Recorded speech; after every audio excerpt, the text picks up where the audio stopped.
ஓம் சாந்தி. Murali date 30/5/2024. காலை முரளி பாப்தாதா மதுபன். பாபா கூறுகின்றார், இனிமையான குழந்தைகளே, உங்களுக்கு முதலாவதாக நமக்கு படிப்பிப்பவர் சுயம் சாந்தி கடல், சுக கடலாகிய தந்தை என்ற இந்த நம்பிக்கை இருக்க வேண்டும். எந்த மனிதரும் யாருக்கும் சுகம் சாந்தி கொடுக்க முடியாது. கேள்வி: அனைத்தையும் விட உயர்ந்த குறிக்கோள் எது? அந்த குறிக்கோளை அடைவதற்கான முயற்சி என்ன? பதில்: ஒரு பாபாவின் நினைவு உறுதியாகிவிட வேண்டும். புத்தி வேறு எந்த பக்கமும் செல்லக்கூடாது. இதுதான் உயர்ந்த குறிக்கோளாகும். இதற்காக ஆத்ம அபிமானி ஆவதற்கான முயற்சி செய்ய வேண்டும். நீங்கள் ஆத்ம அபிமானி ஆகிவிடும் போது அனைத்து விகார எண்ணங்களும் முடிந்து போய்விடும். புத்தி அலைவது நின்றுவிடும். தேகத்தின் பக்கம் முற்றிலும் பார்வை போகாது. இதுவே குறிக்கோளாகும். இதனை அடைவதற்காக ஆத்ம அபிமானி ஆகுங்கள். ஓம் சாந்தி. ஆன்மீக குழந்தைகளுக்காக ஆன்மீக தந்தை வந்து புரிய வைக்கின்றார். இவரை ஆன்மீக தந்தை என்று சொல்ல மாட்டோம், அதாவது பிரம்மா பாபாவை. இன்றைய நாளை சத்குருவார் என்று சொல்கின்றோம். குருவார் என்று சொல்வது தவறு. இது சத்குருவார். குருக்கள் நிறைய பேர் இருக்கின்றனர். சத்குரு ஒரே ஒருவர்தான். நிறைய பேர் தன்னை குரு என்றும் சொல்லிக் கொள்கின்றனர், சத்குரு என்றும் சொல்லிக் கொள்கின்றனர். குரு மற்றும் சத்குரு என்பதில் வித்தியாசம் இருக்கிறது என்று குழந்தைகளாகிய நீங்கள் இப்போது புரிந்திருக்கிறீர்கள். சத் என்றால் உண்மை, சத்தியமானவர் என்று ஒரே ஒரு நிராகாரர் தந்தையை மட்டும்தான் சொல்லப்படுகின்றது, மனிதர்களை அல்ல. சத்தியமான ஞானத்தை ஒரே ஒரு முறை ஞான கடலாகிய பாபா வந்து கொடுக்கின்றார். மனிதர்கள் மனிதர்களுக்கு ஒருபோதும் சத்தியமான ஞானத்தை கொடுக்க முடியாது. சத்தியமானவர் ஒரே ஒரு நிராகாரர் தந்தை மட்டும்தான். இவருடைய பெயரோ பிரம்மா. இவர் யாருக்கும் ஞானம் கொடுக்க முடியாது. பிரம்மாவிடம் ஞானம் கொஞ்சமும் இருக்கவில்லை. இவருக்குள் முழு ஞானமும் இல்லை என்று இப்போது கூட சொல்கின்றோம். முழுமையான ஞானம், ஞான கடல் பரமபிதா பரமாத்மாவிடம்தான் இருக்கிறது. தன்னை சத்குரு என்று சொல்லிக் கொள்ளும் அளவு எந்த மனிதரும் இப்போது கிடையாது. சத்குரு என்றாலே முழுமையான சத்தியம். நீங்கள் சத்தியமானவராக ஆகிவிட்ட பிறகு இந்த ஷரீரம் இருக்காது. மனிதர்களை ஒருபோதும் சத்குரு என்று சொல்ல முடியாது. மனிதர்களிடம் கொஞ்சம் கூட சக்தி இல்லை. நான் உங்களைப் போல மனிதராக இருக்கின்றேன் என்று இந்த பிரம்மா பாபா சொல்கின்றார். இவருக்குள் சக்திக்கான விஷயமே கிடையாது. தந்தைதான் கற்பிக்கின்றார், பிரம்மா பாபா கற்பிப்பதில்லை. இந்த பிரம்மா கூட அவரிடமிருந்து கற்று பிறகு கற்பிக்கின்றார். பிரம்மா குமார், பிரம்மா குமாரிகள் என்று சொல்லிக் கொள்ளும் நீங்கள் பரமபிதா பரமாத்மா சத்குருவிடமிருந்து படிக்கின்றீர்கள். உங்களுக்கு அவரிடமிருந்து சக்தி கிடைக்கிறது. சக்தி என்றால் யாரையும் ஓங்கி அடித்தால் அவர் கீழே விழுந்து விடுவார் என்று அர்த்தம் அல்ல. இது ஆன்மீக தந்தை மூலமாக கிடைக்கும் ஆன்மீக சக்தியாகும். நினைவு பலத்தின் மூலம் நீங்கள் அமைதியை அடைகின்றீர்கள் மற்றும் படிப்பின் மூலம் உங்களுக்கு சுகம் கிடைக்கிறது. எப்படி மற்ற ஆசிரியர்கள் உங்களுக்கு கற்பிக்கின்றனரோ அதுபோல பாபா கூட கற்பிக்கின்றார். பிரம்மா கற்கின்றார், மாணவராகவும் உள்ளார். தேகதாரிகள் அனைவருமே மாணவர்கள்தான். பாபாவிற்கு தேகம் கிடையாது. அவர் நிராகாரமானவர். அவர்தான் கற்றுத்தருகின்றார். மற்ற மாணவர்கள் படிப்பதை போல நீங்களும் படிக்கின்றீர்கள். இதில் உழைப்பிற்கான விஷயமே இல்லை. படிக்கும் போது எப்போதும் பிரம்மச்சரியத்தில் இருக்கின்றனர். பிரம்மச்சரியத்தில் இருந்து படித்து முடித்த பின் விகாரத்தில் போய் விழுகின்றனர். மனிதர்களோ மனிதர்களைப் போலவே பார்க்க தென்படுகிறார்கள். இவர் இந்த மனிதர், இவர் சட்டம் பயின்றவர், இவர் இந்த ஆபீசர் என்கிறோம். படிப்பின் மூலம் பட்டம் கிடைக்கிறது. ஆனால் அதே உருவம்தான். அந்த எல்லைக்குட்பட்ட படிப்பை பற்றி நீங்கள் தெரிந்திருக்கின்றீர்கள். சாது, சந்நியாசிகள் போன்றோர் எந்த சாஸ்திரங்களை படிக்கின்றனரோ மற்றும் கற்று தருகின்றனரோ அது ஒன்றும் பெரிய விஷயம் அல்ல. அதன் மூலம் யாருக்கும் அமைதி கிடைக்க முடியாது. அவர்களே அமைதிக்காக முட்டி மோதிக் கொள்கின்றனர். ஒருவேளை காட்டில் அமைதி கிடைக்கிறது என்றால் ஏன் அங்கிருந்து திரும்பி வருகின்றார்கள்? முக்தியை யாரும் அடைவதில்லை. யார் யார் ராமகிருஷ்ண பரமஹம்சர் போல நல்ல பெயரோடு சென்றனரோ அவர்கள் கூட மறுபிறவி எடுத்து கீழேதான் வந்திருக்கின்றனர். முக்தி ஜீவன் முக்தியை யாரும் அடைவதில்லை. தமோ பிரதானம் ஆகித்தான் தீர வேண்டும். குருவிடம் செல்வதன் மூலம் ஒன்றும் கிடைத்து விடுவதில்லை. உங்களுக்கு குருவிடமிருந்து என்ன கிடைத்தது என்று யாரிடமாவது கேட்டால் அமைதி கிடைக்கிறது என்று சொல்வார்கள். ஆனால் ஒன்றுமே கிடைப்பதில்லை. அமைதி என்பதன் அர்த்தம் தெரியாமல் இருக்கிறார்கள். பாபா ஞான கடல் என்று குழந்தைகளாகிய நீங்கள் இப்போது புரிந்திருக்கின்றீர்கள். மற்ற எந்த சாது, சந்நியாசிகள், குருக்கள் போன்றோர் அமைதி கடல் ஆக முடியாது. மனிதர்கள் யாருக்கும் உண்மையான அமைதியை கொடுக்க முடியாது. அமைதி கடல் ஒரே ஒரு தந்தை மட்டும்தான். அவர் நமக்கு கற்றுத் தருகின்றார் என்ற நம்பிக்கை முதலில் குழந்தைகளாகிய உங்களுக்கு வேண்டும். சிருஷ்டி சக்கரம் எப்படி சுற்றுகிறது என்பதை பாபா புரிய வைத்திருக்கின்றார். மனிதர்கள் மனிதர்களுக்கு ஒருபோதும் சுகம், சாந்தி கொடுக்க முடியாது. இவர், அதாவது பிரம்மா, பாபாவுடைய ரதம் ஆவார். உங்களைப் போல மாணவரும் ஆவார். இவரும் கூட குடும்ப விவகாரங்களில் இருந்தார். பாபாவிற்கு தன்னுடைய ரதத்தை கடனாக கொடுத்திருக்கின்றார். அதுவும் வானப்பிரஸ்த நிலையில்தான் கொடுத்திருக்கின்றார். உங்களுக்கு புரிய வைப்பவர் ஒரே ஒரு பாபா. அந்த பாபா சொல்கின்றார், அனைவரும் நிர்விகாரி ஆக வேண்டும். அவ்வாறு சுயம் நிர்விகாரி ஆக முடியாதவர்கள் அநேக விதமான விஷயங்களை சொல்வார்கள், நிந்தனை செய்வார்கள். சிலர் நம்முடைய பல பிறவிகளுக்கான பலன் பாபாவிடமிருந்து ஆஸ்தி கிடைக்கிறது என்று புரிந்து கொள்கின்றனர். பாபா நம்மை விடுவிக்கின்றார். எல்லையற்ற தந்தைதான் நம்மை விடுவிக்கின்றார் அல்லவா? இவரை கூட அவர்தான் விடுவிக்கின்றார்.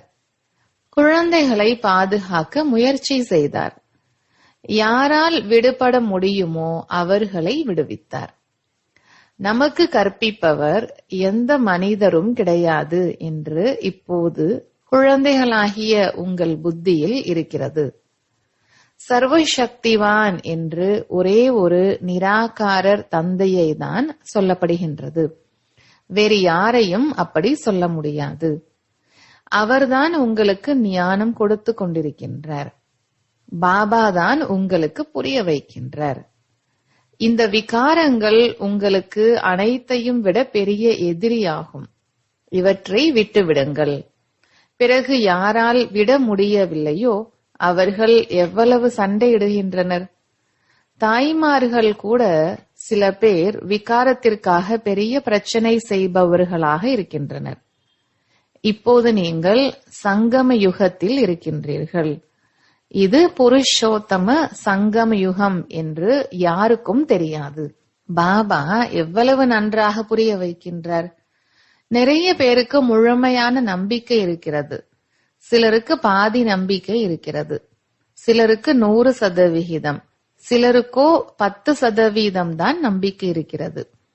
இப்போது பகவான் ஸ்ரீமத் கொடுக்கின்றார். குழந்தைகளே, என்னை நினைவு செய்யுங்கள். இது பாபாவின் பெரிய கட்டளையாகும். நம்பிக்கை ஏற்பட்டால்தான் அந்த கட்டளைப்படி நடப்போம் அல்லவா? என்னுடைய இனிமையான குழந்தைகளே, நீங்கள் உங்களை ஆத்மா என்று புரிந்து தந்தையை நினைவு செய்யுங்கள் என்று பாபா கூறுகின்றார்.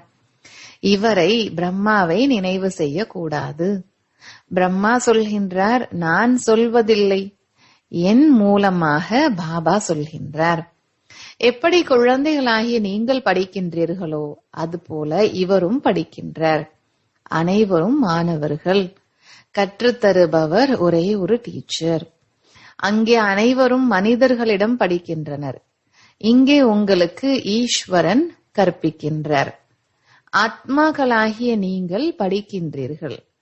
பிறகு நீங்கள் மற்றவர்களுக்கு கற்பிக்கின்றீர்கள். இதில் மிகவும் ஆத்ம அபிமானி ஆக வேண்டும். வக்கீலாகவும் பொறியாளராகவும் ஆத்மாதான் ஆகின்றது. ஆத்மாவிற்கு இப்போது தேக அபிமானம் வந்துவிட்டது. ஆத்ம அபிமானிக்கு பதில் தேக அபிமானியாக ஆகிவிட்டனர். ஆத்ம அபிமானி ஆகிவிடும் போது அவர்களை விகாரி என்று சொல்ல முடியாது. அவர்களுக்கு விகார எண்ணம் ஒருபோதும் வர முடியாது. தேக அபிமானத்தால் தான் விகார எண்ணங்கள் வருகின்றன. பிறகு விகார பார்வையோடு பார்க்கின்றனர்.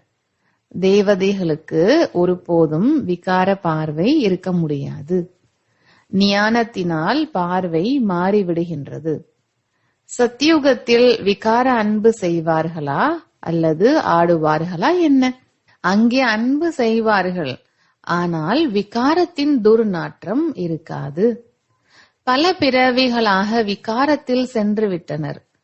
ஆக அந்த போதை எளிதில் இறங்குவதில்லை. பாபா நிர்விகாரி ஆக்குகின்றார். ஆக நிறைய குழந்தைகள் முற்றிலும் உறுதியாக ஆகின்றனர். நாங்கள் முழுமையான நிர்விகாரி ஆக வேண்டும்.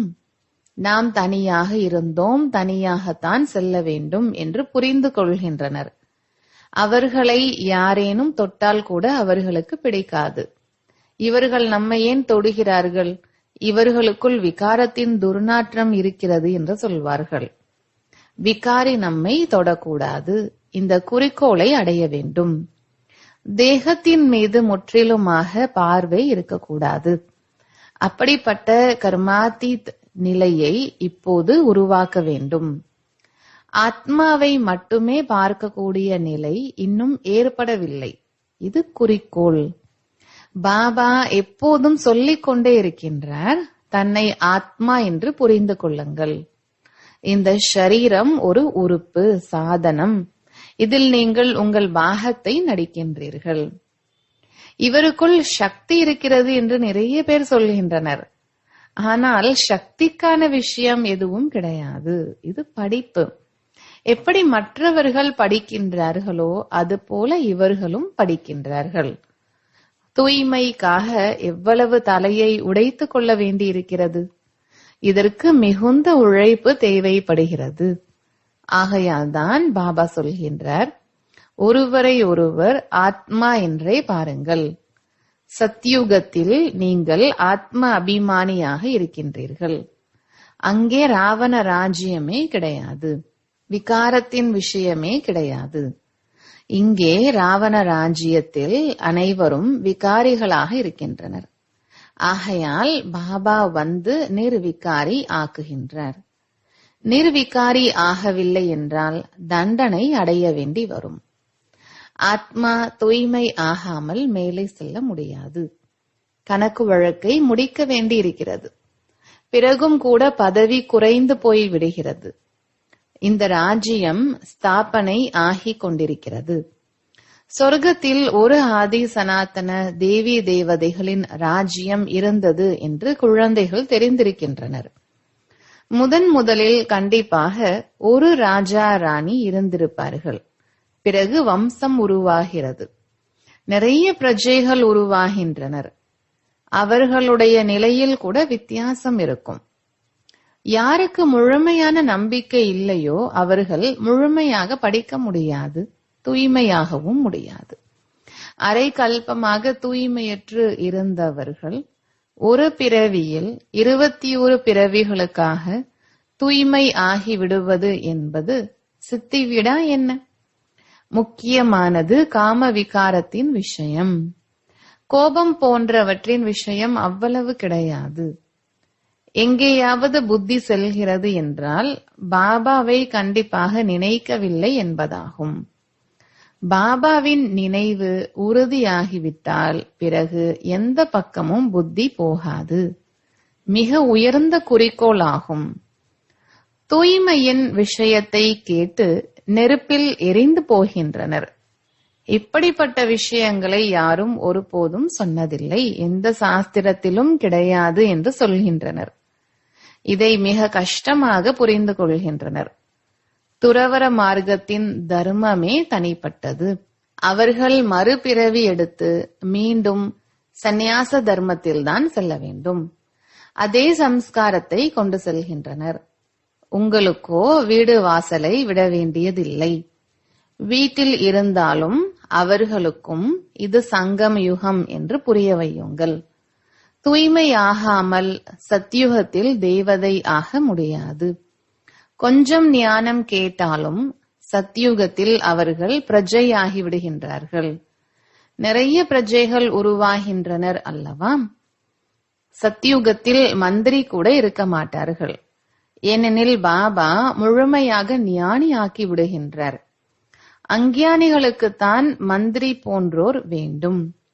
இப்போது பாருங்கள், ஒருவரை ஒருவர் எப்படி அடித்துக் கொள்கின்றனர். பகை உணர்வு எவ்வளவு கடுமையாக இருக்கிறது. இப்போது நாம் இந்த பழைய ஷரீரத்தை விடுத்து மற்றொரு ஷரீரம் எடுக்கின்றோம் என்று நீங்கள் புரிந்து கொள்கின்றீர்கள். இது பெரிய விஷயமா என்ன? அவர்கள் துக்கத்தில் இறக்கின்றனர். நீங்கள் சுகத்துடன் பாபா நினைவில் செல்ல வேண்டும். எந்த அளவு தந்தையாகிய என்னை நினைவு செய்வீர்களோ அந்த அளவு மற்ற அனைத்தையும் மறந்து விடுவீர்கள். யாரும் நினைவில் இருக்க மாட்டார்கள்.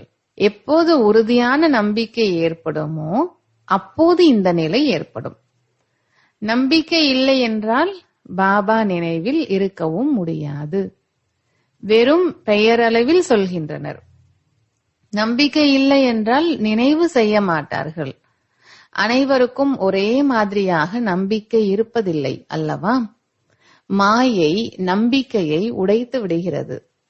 எப்படி நம்பிக்கையோ அப்படியே ஆகிவிடுகின்றார்கள். முதலில் பாபா மீது நம்பிக்கை வேண்டும். இவர் தந்தையா இல்லையா என்று சந்தேகம் வருமா என்ன? எல்லையற்ற தந்தைதான் ஞானம் கொடுக்கின்றார். சிருஷ்டியின் படைப்பவர் மற்றும் படைப்பை பற்றி நான் தெரிந்திருக்கவில்லை என்று இவர் சொல்கின்றார். எனக்கு யாரேனும் சொல்வார்களா என்ன? எனக்கு 12 குருக்கள் இருந்தனர்.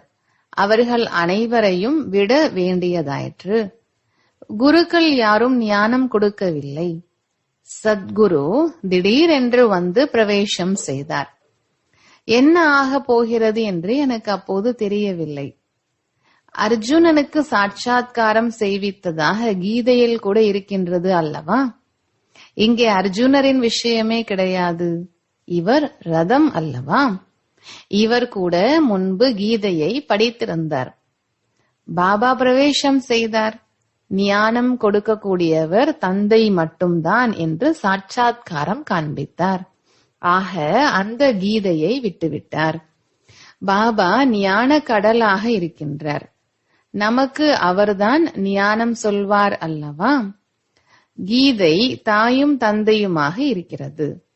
நீங்கள்தான் தாயும் தந்தையும் என்று பாபாவை தான் சொல்கின்றனர். அவர் படைப்பை படைக்கின்றார், தத்தெடுக்கின்றார். இந்த பிரம்மா கூட உங்களை போலதான். இவர் கூட எப்போது வானப்பிரஸ்த நிலை அடைகின்றாரோ அப்போது நான் பிரவேசம் செய்கின்றேன் என்று பாபா சொல்கின்றார். குமாரிகளோ தூய்மையாகத்தான் இருக்கின்றார்கள். அவர்களுக்கு இது எளிது. திருமணத்துக்கு பின் எவ்வளவு உறவுகள் அதிகரித்து விடுகின்றன. ஆகையால் ஆத்ம அபிமானி ஆவதில் மிகுந்த முயற்சி தேவைப்படுகிறது. உண்மையில் ஆத்மா ஷரீரத்திலிருந்து தனிப்பட்டது. ஆனால் அரை கல்பம் தேக அபிமானியாக இருந்தனர். பாபா வந்து கடைசி பிறவியில் ஆத்ம அபிமானியாக ஆக்கும் போது கஷ்டமாக அனுபவமாகிறது. முயற்சி செய்து செய்து கொஞ்சம் பேர்தான் தேர்ச்சி அடைகின்றனர். 8 ரத்தினங்கள் உருவாகின்றனர். என்னுடைய புத்தி லைன் தெளிவாக இருக்கிறதா? ஒரு பாபாவை தவிர வேறு எதுவும் நினைவு வருவதில்லை தானே என்று உங்களிடம் நீங்களே கேளுங்கள். இந்த நிலை கடைசியில் ஏற்படும். ஆத்ம அபிமானி ஆவதில்தான் மிகுந்த உழைப்பு இருக்கிறது. நல்லது. இனிமையிலும் இனிமையான காணாமல் போய் கண்டெடுக்கப்பட்ட செல்ல குழந்தைகளுக்கு தாயும் தந்தையுமான பாப் தாதாவின் அன்பு நினைவுகள் மற்றும் காலை வணக்கம். ஆன்மீக குழந்தைகளுக்கு ஆன்மீக தந்தையின் நமஸ்காரம். தாரணைக்கான முக்கிய சாரம். முதலாவது, ஞானத்தின் மூலம் தன்னுடைய பார்வையை மாற்றம் செய்ய வேண்டும். ஆத்ம அபிமானி ஆகி விகார எண்ணங்களை முடித்துவிட வேண்டும். எந்த விகாரத்தின் துர்நாற்றமும் இருக்கக்கூடாது. தேகத்தின் பக்கம் பார்வை முற்றிலும் போகவே கூடாது. இரண்டாவது, எல்லையற்ற தந்தைதான் நமக்கு கற்பிக்கின்றார் என்ற நம்பிக்கை உறுதியாகும் போதுதான் நினைவும் உறுதியானதாக இருக்கும். மாயை நம்பிக்கையிலிருந்து நம்மை கொஞ்சமும் அசைத்து விடக்கூடாது என்பதில் கவனமாக இருக்க வேண்டும். வரதானம். சேவா பாவனையில் சேவை செய்து கொண்டு முன்னேற்றம் அடைந்து முன்னேற்றத்தை செய்ய வைக்கும் நிர்விக்ன சேவாதாரி ஆகுங்கள். சேவை என்ற பாவனை வெற்றியை தரும். ஒருவேளை சேவையில் நான் என்ற பாவனை வந்தால் அதை சேவையின் பாவனை என்று கூற முடியாது. ஏதாவது ஒரு சேவையில் ஒருவேளை நான் என்ற உணர்வு கலந்துவிட்டது எனில் முயற்சி அதிகமாக, சமயமும் அதிகமாக ஈர்க்கப்படும் மற்றும் தான் திருப்தியாக இருக்க முடியாது. சேவையின் பாவனையோடு உள்ள குழந்தைகள் தானும் முன்னேறி மற்றவர்களையும் முன்னேற்றுவார்கள். அவர்கள் எப்போதும் பறக்கும் கலையை அனுபவம் செய்வார்கள்.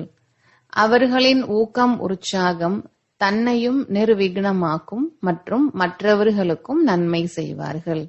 ஸ்லோகன். மிகவும் நுட்பமான மற்றும் கவர்ச்சி செய்யும் நூல்களிலிருந்து விடுபட்டு இருக்கக்கூடியவர்கள்தான் ஞானம் நிறைந்த ஆத்மா ஆவார்கள்.